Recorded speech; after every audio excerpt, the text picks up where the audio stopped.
Seorang gadis cantik membaca kitab suci Quran surat 5 Al-Maidah ayat 46. A'udzu billahi minasyaitonir rajim. Bismillahirrahmanirrahim. Wa qaffayna ala atharihim bi'isa ibn Maryam musaddiqan lima baina yadayhi minat Taurat wa atainahul injila fihi hudaw wa nurun wa musaddiqan lima baina yadayhi minat Taurati wa hudaw wa mau'izatan lil muttaqin. Shadaqallahul azim. Dan kami teruskan jejak mereka dengan mengutus Isa putra Maryam, membenarkan kitab yang sebelumnya, yaitu Taurat.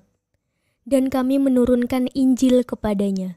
Di dalamnya terdapat petunjuk dan cahaya, dan membenarkan kitab yang sebelumnya, yaitu Taurat, dan sebagai petunjuk serta pengajaran untuk orang-orang yang bertakwa.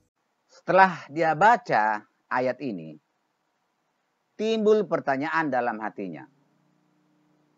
Injil itu telah Allah turunkan kepada Nabi Isa untuk orang bertakwa.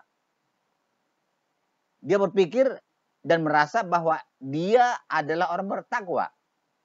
Saya ini kan orang bertakwa. Kenapa saya tidak pernah melihat Injil?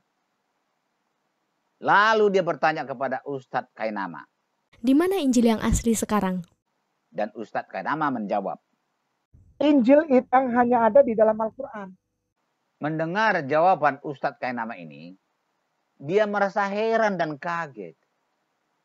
Dia tidak pernah mengetahui bahwa Allah pernah berfirman mengatakan bahwa Injil itu hanya ada dalam Al-Quran. Tidak pernah dia dengar itu. Dan tidak pernah ditemukan satu ayat pun dalam Al-Quran yang mengatakan bahwa Injil itu hanya ada dalam Al-Quran. Tidak puas dengan jawaban ini, lalu dia bertanya kepada Ustadz besar Gunda Juma. Di mana Injil yang asli sekarang? Ustadz Juma menjawab, Al-Quran cukup jelas menerangkan bahwa kitab diberikan kepada Nabi Isa alaihissalam. Kepada siapa kitab ini diberikan? Kepada Nabi Isa alaihissalam. Kepada siapa Nabi Isa alaihissalam ini diutus? Kepada Bani Israel. Bagaimana tipikal umat Bani Israel? Mereka adalah pembangkang tegar tengkuk dan selalu, bahkan bukan hanya menolak, bahkan membunuh para nabi. Itu harus diimani dulu, bahwa tipikal daripada Bani Israel tempat Yesus diutus itu adalah tipikal orang-orang yang acap kali, bukan hanya menolak nabi, bahkan sampai kepada tahap membunuhnya pun mereka lakukan. Jadi kalau Anda ingin mengatakan mana kitabnya dan seterusnya, ya itulah yang dikatakan oleh Al-Quran, bahwa mereka gemar menyembunyikan kebenaran setelah kebenaran itu datang kepada mereka. Salah satunya yang saya katakan tadi, alladzina atainahumul kitaba ya'rifuna kama ya'rifuna abna'ahum. mendengar jawaban Ustadz Juma ini, gadis cantik ini semakin bingung dan semakin heran. Rencananya kan Injil itu harus diberikan kepada orang bertakwa. Ternyata Isa diutus kepada orang Israel yang pembangkang dan keras tengkuk. Kemudian mereka sembunyikan. Loh, kenapa sampai begitu? Kenapa diberikan kepada orang pembangkang dan keras tengkuk itu? Sehingga orang Israel menyembunyikannya. Tidak puas dengan jawaban Ustadz Juma, lalu dia ingin bertanya kepada Ustadz Donditan. Tiba-tiba muncul lagi Ustadz Kainama berkomentar. Di mana Injil yang asli sekarang? Tanya sama gereja yang mengumpulkan catatan itu. Dikemanakan itu Injil yang asli? Lembaga gereja mula-mula, para bapak-bapak gereja, para ahli teologi zaman dulu yang menyelidiki itu, bukan orang Islam. Orang menyelidiki Injil, berarti setinya ada dong Injilnya. Ada. Nah, mereka yang harus ditanya, bukan orang Islam. Itu jawabannya. Kasihan deh gadis cantik ini. Dia semakin bingung. Tadinya Ustadz Kainama mengatakan bahwa Injil itu hanya ada dalam Al-Quran. Sekarang dia berkata, kenapa kamu tanya Islam? Tanya dengan orang-orang gereja dong. Jangan tanya kepada Islam.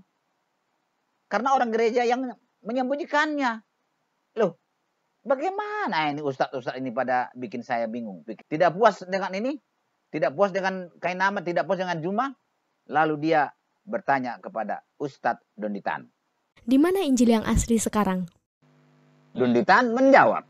Taurat, Zabur, Injil adalah wahyu yang diturunkan Allah Subhanahu wa taala kepada Nabi Musa, Nabi Daud, dan Nabi Isa alaihissalam. Karena tidak dijanjikan untuk dijaga, makanya kita tidak pernah mengetahui atau mendapatkan atau menemukan teks aslinya. Wah. Semakin parah. Jawaban Ustadz Donditan semakin membuat gadis cantik yang kecil ini semakin bingung. Masakan Injil yang berisikan petunjuk dan cahaya dan pengajaran yang sangat berharga, tidak ternilai harganya, tidak dijaga oleh Allah. Wah. Pengajaran, cahaya, petunjuk yang sangat berharga ini tidak dijaga oleh Allah. Allah yang bagaimana ini?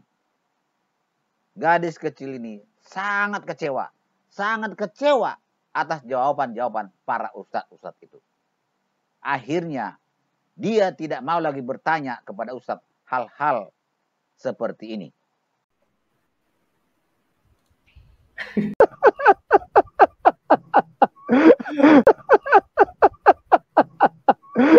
Tapi jangan marah. Kami jangan marah. Kami jangan marah. Dulu saya dengan Gus Dur bicara seperti ini. Kata Gus Dur, ya memang begitu Pak Sakur. Saya ini beragama kayak pegang bara. Dilepas nggak boleh, dipegang saya sakit. Ya kan artinya. Oleh karena itu yuk sekarang kita berpikir.